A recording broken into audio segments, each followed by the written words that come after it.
नकल्या भिक्खूचं आपण लाडही पुरवू नये, त्याला दारावर उभं करू नये. त्याला अडाणी भिक्खूची अजिबात गरज नाही. भिक्खू हा नुसता पूजा करणारा नको, भिक्खू नुसता सूत्र म्हणणारा नको. तुमच्या आयुष्यातील प्रत्येक खास क्षण आठवणीत राहावा असं बनवायचा आहे का?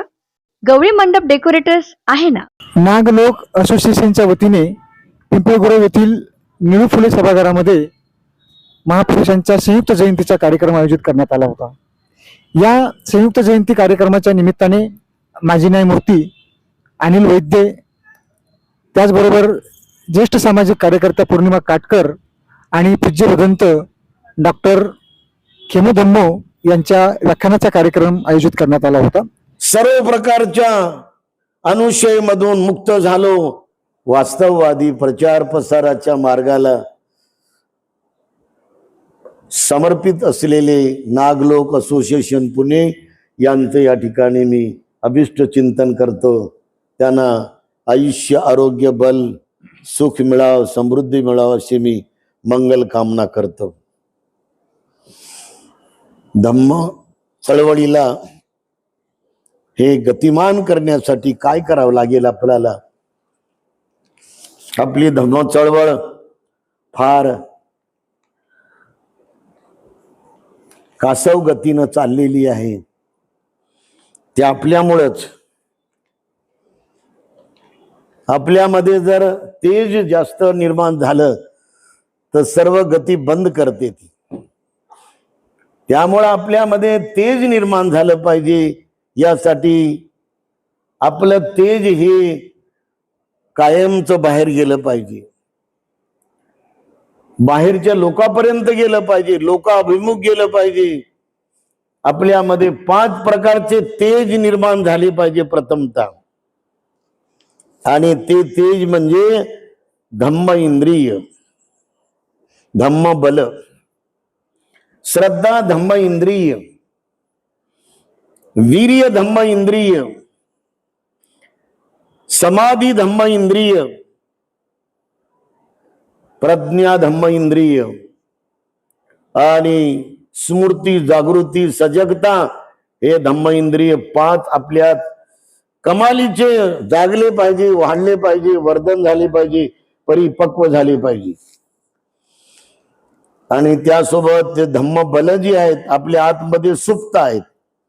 श्रद्धा बल, वीर्य बल, समाधी बल, प्रज्ञा बल आणि स्मृती बल हे बुद्धाचे 10 बल आपण सर्वजण वाढवण्यावरती ज्या पद्धतीने जात आहोत ती पद्धत आपली चुकीची आहे. ज्या पद्धतीने आपण करतोय ती पद्धतही परिपूर्ण हे याला मारक आहे. कारण त्यांनी हे कोणतंच धम्मबल वाढत नाही. आणि हे जोपर्यंत 5 धम्मबल वाढत नाही तोपर्यंत धम्म चळवळ ही वेगानं गतिवान होणार नाही. हिला कोणतीच गती मिळणार नाही. कारण कोणताही विकास होण्यासाठी मुळातून ती सुरू झाली पाहिजे. आता उन्हाळा संपत आलेला आहे काही महिन्यानंतर. आपण जर आजही या क्षणाला 5-6 दाणे मुगाची, 5-6 दाणे हरभऱ्याची, 5-6 दाणे चवळीची, 5-6 दाणे गव्हाची, 5-6 दाणे ज्वारीची आणि 5-6 दाणे उडदाचे असे वेगवेगळ्या ठिकाणी तुम्ही जमिनीत टाकले आणि त्याला जर आपण 4 पावर दिले, 4 प्रकारचे पदार्थ त्याला बरोबर जर मिळाले, पृथ्वी, आप, तेज आणि वायू, तर ते दाणे किती जरी दबलेले असतील, 1 फूट, 2 फूट, 3 फूट, तरी ते पापुदडे भेदून या 4 ऊर्जेनं पृथ्वी, आप, तेज आणि वायू ही ऊर्जा आहे. याद्वारे ते कोंब जे आहे ते पापुदरे भेदून वर येतील आणि जे वर येतील ते तुम्हाला दिसतील की हे ज्वारीचे आलेले कोंब आहेत, हे गव्हाचे, हे मुगाचे, हे उडदाचे, हे चवळीचे, हे जे तुम्ही पेरलं ते तुम्हाला लगेच मिळेल पाहायला. आणि अशा प्रकारे अंकुर आलेले ते 2 कांडी 3 कांडी होतील, आणखी ते ईदभर होतील, 2 इती होतील. आणि असं वाढ होता होता होता या 4 पदार्थाचा लाभ त्याला होत राहील, पृथ्वी, आप, तेज आणि वायू. आणि म्हणून असं मूळ धरून आलं पाहिजे प्रत्येकाच्या मनात. धम्म आपल्याला चळवळ ही वाढवायची आहे. कशी वाढवायची? गतिमान करायची आहे. कशी गतिमान करायची आहे? तर स्वतः आपण श्रद्धावान झालं पाहिजे. आपली श्रद्धा नावापुरती नको, मोठेपणापुरती नको. का हो भाई, आपल्या घरात बुद्ध आहे का? नाही नाही, बुद्ध नाही, फक्त बुद्ध फोटो आहे. मी आणतो मूर्ती, बाजारात जाऊन मूर्ती आणते. मूर्ती भगवंताची तो काचेच्या कपाटात ठेवते आणि त्या काचेच्या कपाटाला पुन्हा काय उघडत नाही. ते ज्या दिवशी बुद्ध जयंती येईल त्या दिवशी उघडेल, त्या दिवशी पुसल ते बुद्ध मूर्तीला, हो की नाही? आणि त्या दिवशी तिथं 2 फुलं 4 फुलं ठेवल, त्या दिवशी मेणबत्ती 2 मेणबत्ती लावल आणि 3 अगरबत्त्या लावल. आणि त्यानंतर मग पौर्णिमा आली तर पौर्णिमेला थोडं थोडं, अमावस्या आली तर अमावस्येला थोडं थोडं, अष्टमी आली, 2 अष्टमी आल्या तर थोडं थोडं. त्याला उमजलं, त्याला फळ मिळते असं समजलं. फळ निश्चित मिळते आपल्याला पौर्णिमेचं. 8 शील पालन केल्यानंतर 8 शीलाचं फळ महान आहे. पौर्णिमा, अमावस्या सर्व. म्हणून गतिमान करण्यासाठी आपली श्रद्धा डोळस पाहिजे. जशी पवित्र पावन बोधिसत्व बाबासाहेबाची होती. बाबासाहेबाला वाटायचं भिक्खू मला सेवक पाहिजे. भिक्खू हा नुसता पूजा करणारा नको, भिक्खू नुसता सूत्र म्हणणारा नको, भिक्खू नुसता परित्राण पाठ करणारा नको. हे करावं, त्याने सूत्रपाठ करावं, परित्राण पाठ करावा, परंतु लोकाभिमुख होऊन, समाजाभिमुख होऊन त्यांनी राबलं पाहिजे, झटलं पाहिजे, झिजलं पाहिजे. सर्वत्र औषध घेऊन गेलं पाहिजे, पुस्तकं घेऊन गेलं पाहिजे, छोटे छोटे पुस्तकं घेऊन गेलं पाहिजे. आणि कोणतेच पुस्तकं नसतील तर बुद्ध आणि त्याचा धम्म या ग्रंथाचे 5 पानं 10 पानं छापू छापू त्याचं बुकलेट काढून एखाद्या संघटनेनं स्पॉन्सर होऊन आपण असे 1000-2000 प्रती काढून आपल्या वाहनासोबत, आपल्या साधनासोबत या गावात त्या गावात, त्या गावात, या नगरात त्या नगरात, या वस्तीत त्या वस्तीत, असं बाबासाहेब म्हणायचे मला चालता बोलता बुद्ध पाहिजे. बुद्ध सतत फिरत होता, बुद्ध सतत राबत होता, बुद्ध सतत झिजत होता.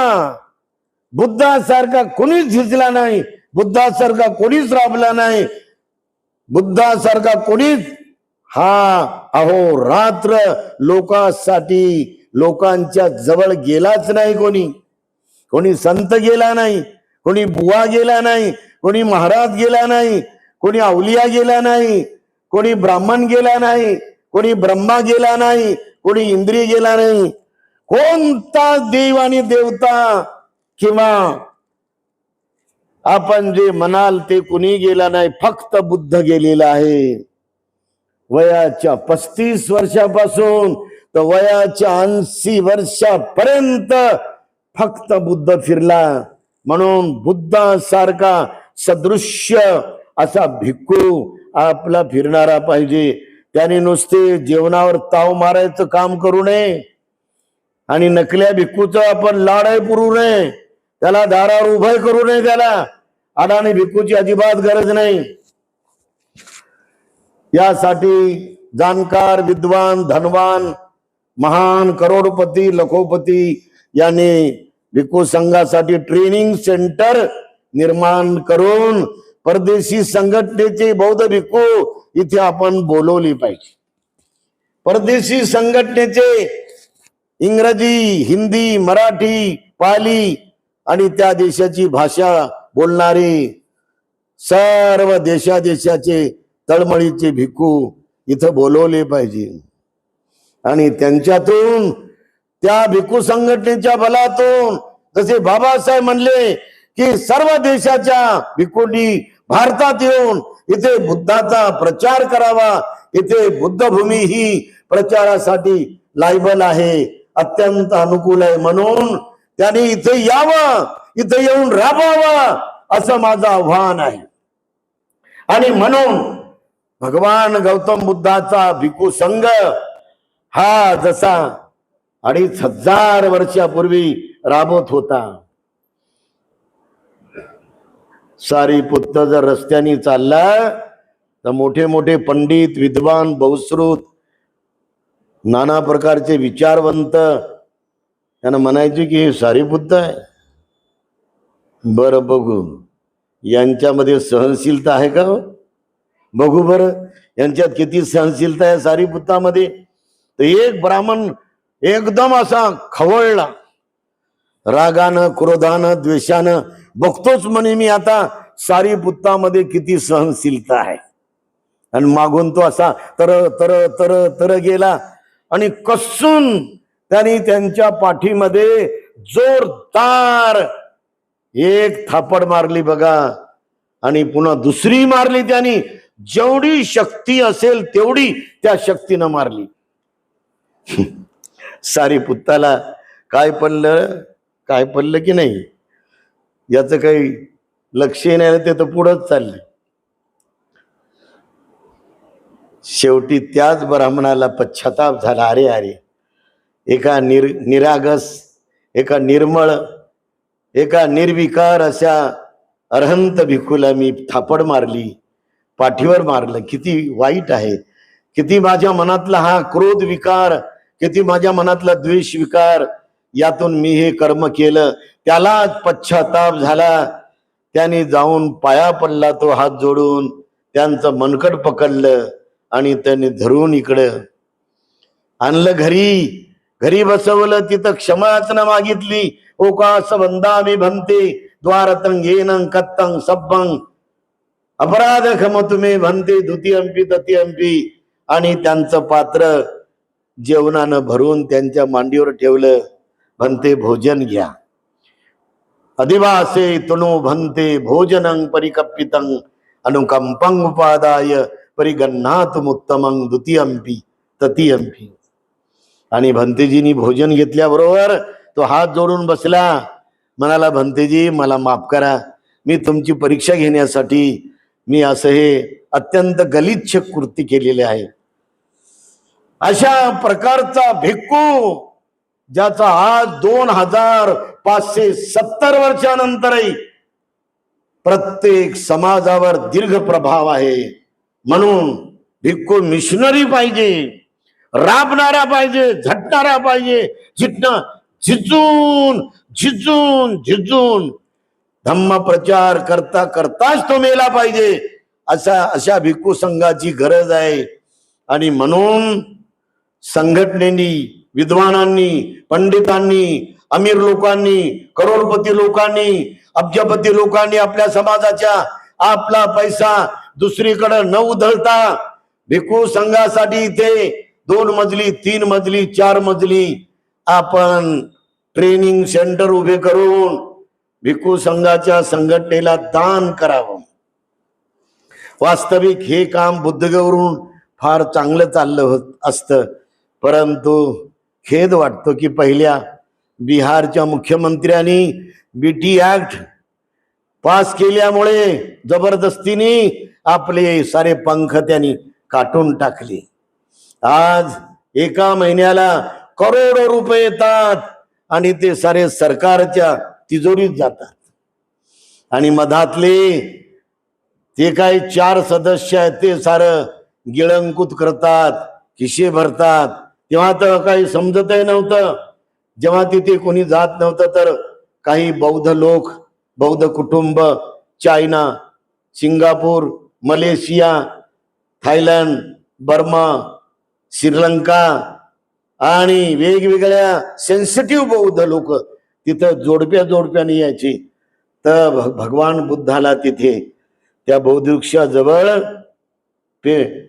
चिवर सेट ठेवायची. 5,000चा, 10,000चा, 15,000चा, 20,000चा, 30,000चा, 50,000चा चिवर सेट. त्याच्यात 8 वस्तू असत. आणि नंतर मग 250 ग्रामचं पॉकेट, काजूचं पॉकेट, विलायची पॉकेट, सुपारी पॉकेट, बदाम पॉकेट, सर्व पॉकेट जेवढा सुकामेवा असेल ते ठेवायचे. त्याच्यावरती अर्धा लाख, 2 लाख, 1.5 लाख, 50,000, 20,000, 30,000 अशी जुडगीच्या जुडगी पैसे तिथं ठेवायचे. तेव्हा तिथं कुंपणही नव्हतं. हो, साधं कुंपण नव्हतं दगडाचं. ते बाकी तर सोडून द्या, कोणतंच कुंपण नव्हतं. असं ओसाड होतं सारं. आणि हे लोक यायचे ते आणि घेऊन जायचे. घमेंडगिरी महंताचे सारे चेले तिथे यायचे ते आणि ते सारे घेऊन जायचे. सारा माल न्यायचे. हे 135 वर्षापासून बुद्धगया लुटून लुटून खाल्लेली आहे बौद्धांची.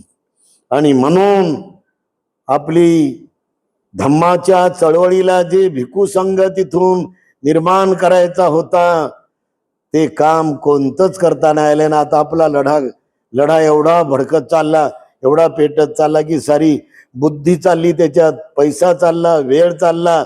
सारे भिक्खू लढा करता करता त्याच्यात मृत्यू होऊ लागलेली आहे. फळ काहीच नाही.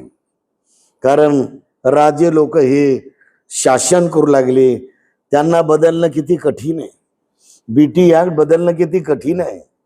आणि 1891चा जो ऍक्ट आहे महाबोधी महाविहाराचा, ते काय सहजासहजी बदलू शकते का? एकटा माननीय पंतप्रधान नरेंद्र मोदी बदलू शकते का? शहा बदलू शकतात का? मुख्यमंत्री बिहारचा बदलू शकते का? नाही, कोणीच बदलू शकत नाही. कारण त्याला अथांग श्रद्धा पाहिजे आणि करुणा पाहिजे, मैत्री पाहिजे. ते फक्त बहनजी करू शकतात जर शासनात आल्या तर.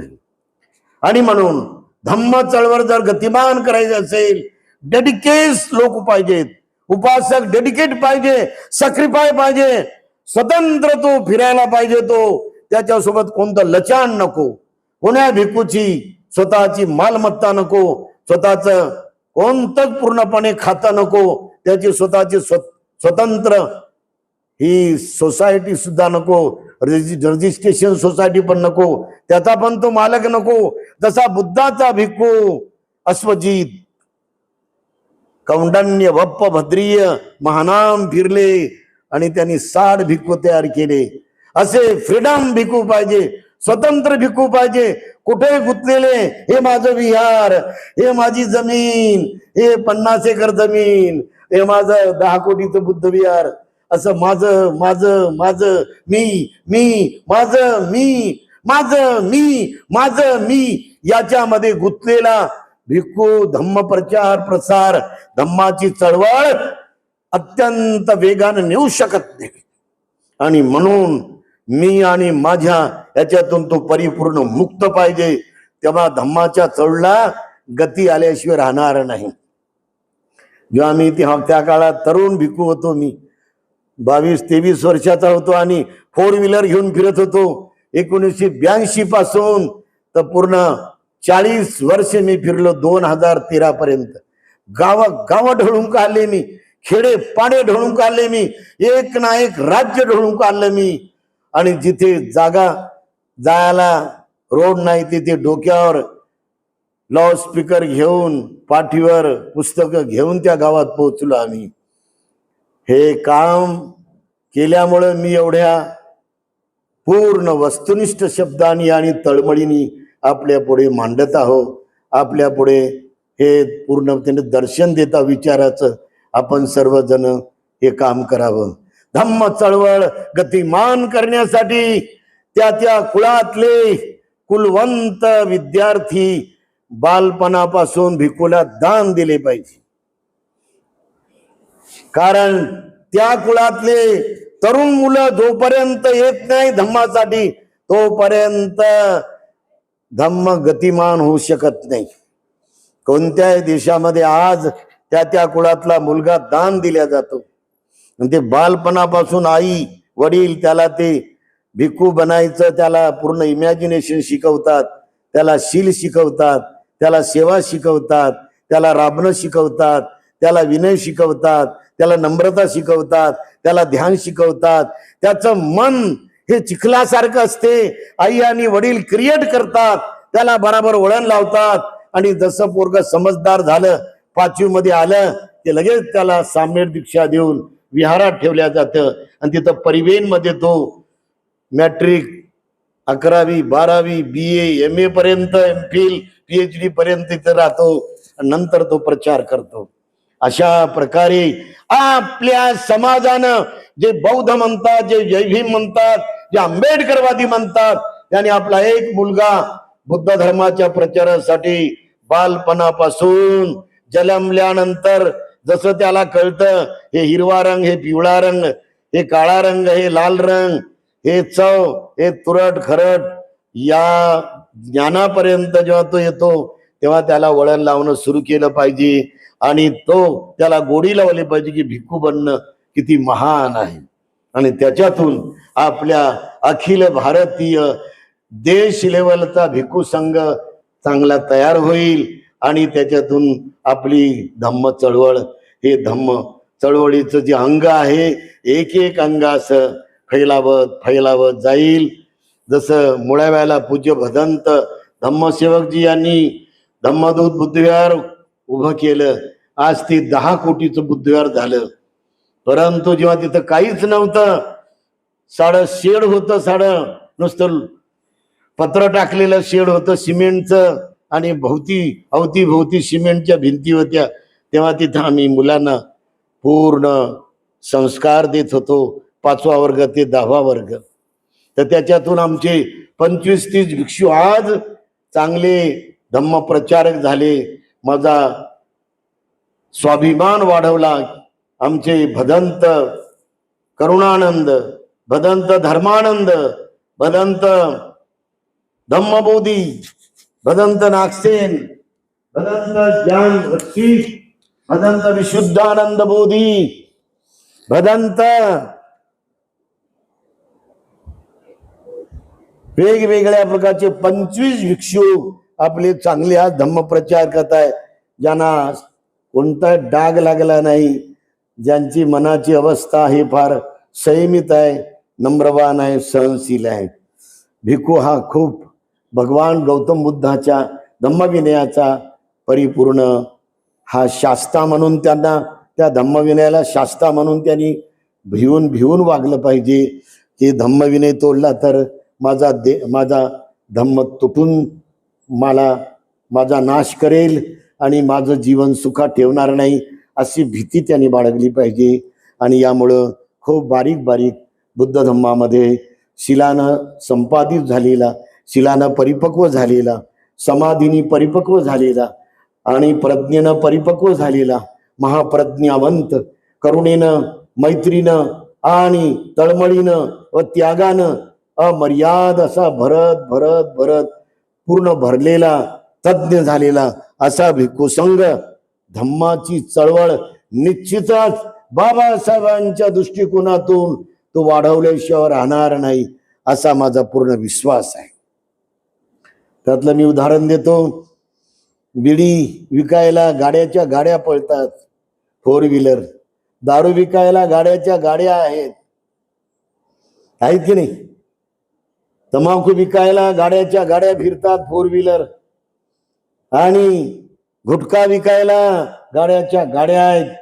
हे चिंतन करून, हे मनन करून आमचे पूज्य भदंत धम्मसेवक महास्तवीर यांनी फिरून लोकांपासून 5 रुपये, 10 रुपये, 20 रुपये, 1 रुपयापासून 2 रुपये, 2 रुपयापासून 3 रुपये, 5 रुपये असं जमा करत 45,000 रुपये जमा केले 12 वर्षात. काय समाज गरीब होता आपला, कारण कष्ट करून त्यांना खावं लागत होतं आणि भिक्खूला 5 रुपये द्यावा लागत होते. आणि म्हणून 50,000 रुपये जमा झाले, ही फार मोठी आपली शक्ती त्या काळामध्ये. आणि नंतर भंतेजींनी विचार केला, ऑर्डर दिली त्यांनी गाडीची, 4 व्हीलरची, आणि मग त्यांनी गावातील महत्वपूर्ण असे आपल्या जवळचे प्रेमळ लोक त्यांच्यापासून 10,000, 20,000, 50,000 हे प्रेमा खातर घेतले उसनवारी. लगेच 1.25 लाखाची गाडी घेतली त्यांनी. आणि मग 1.25 लाखाची गाडी घेऊन मला फोन केला की आता तुला येण्याची गरज आहे, कारण तू चांगला अभ्यास केलेला आहे. मी तेव्हा MA पूर्ण केलं होतं आणि MA मध्ये मी मेरिट होतो पूर्ण. जेवढे लोक आले होते फर्स्ट, त्या सर्वांमध्ये मी पहिला आलो होतो. बाबासाहेब आंबेडकर विद्यापीठात, तेव्हा मराठवाडा विद्यापीठ होतं. त्या भगिनींनो, बांधवांनो, हा एकच भिक्षू आहे ज्यांनी आपले धाडसीपणा, हिम्मत दाखवून म्हटलं 1 वर्षाच्या आतमध्ये तुमचं कर्ज मी मुक्त करतो. आणि एवढा वेगानं फिरलो मी, 1 वर्षाच्या आतमध्ये उसनवारी घेतलेलं सर पूर्ण फेडून टाकलं. आणि त्याच्यावर पुन्हा आम्ही जमीन घेतली. आज संस्थेची 35 एकर जमीन त्या ठिकाणी तयार आहे. आणि जरी 500 जरी सामेर बनवले आम्ही, तरी आम्ही त्यांना पोसू शकतो. वरण भात, पोळी भाजी, नाश्ता पाणी सर्व देऊ शकतो आम्ही. पहिल्या वर्गापासून BA पर्यंत तिथं शाळा आहे, शैक्षणिक संस्कार आहेत.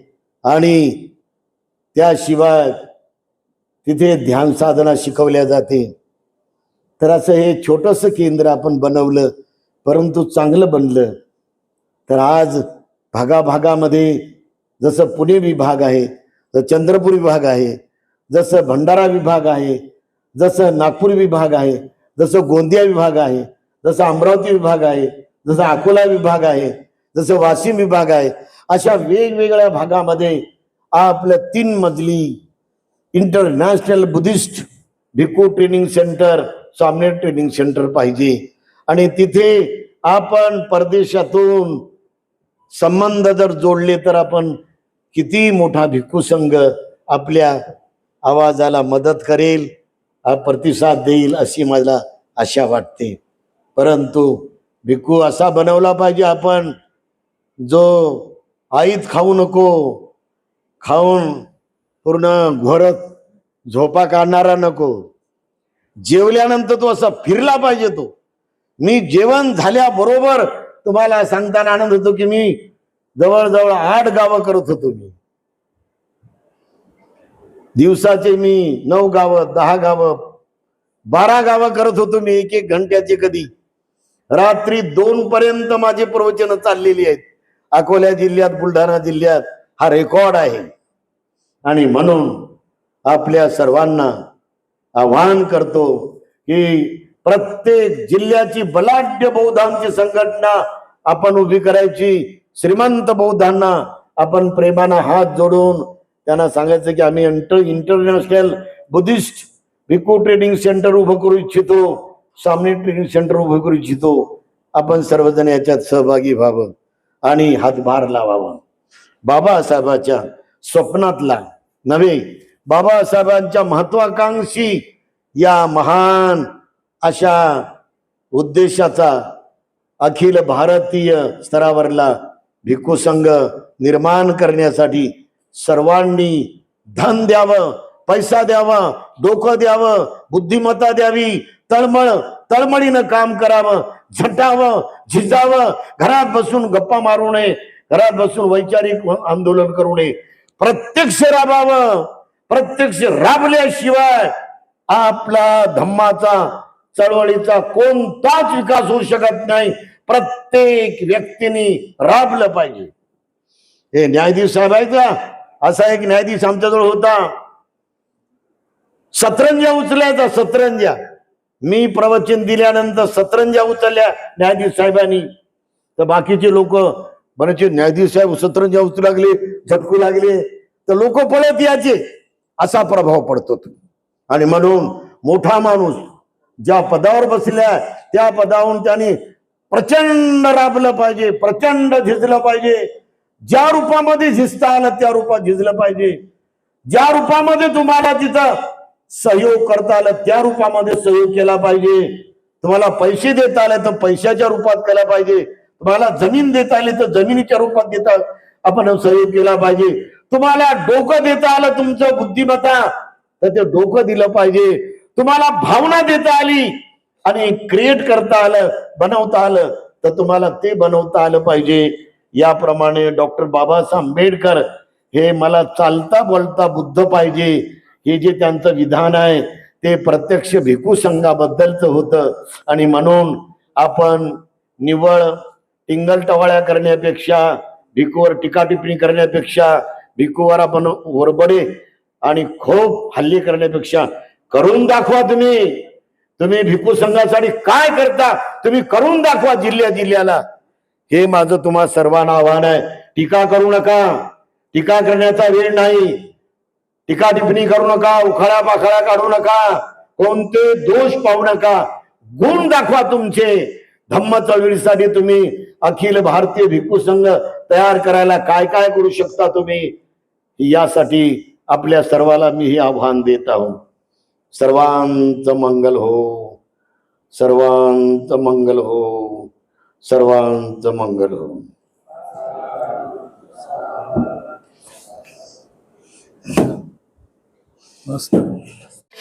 मंडप आणि डेकोरेशनचं समाधान फक्त गवळी मंडप डेकोरेटर्स.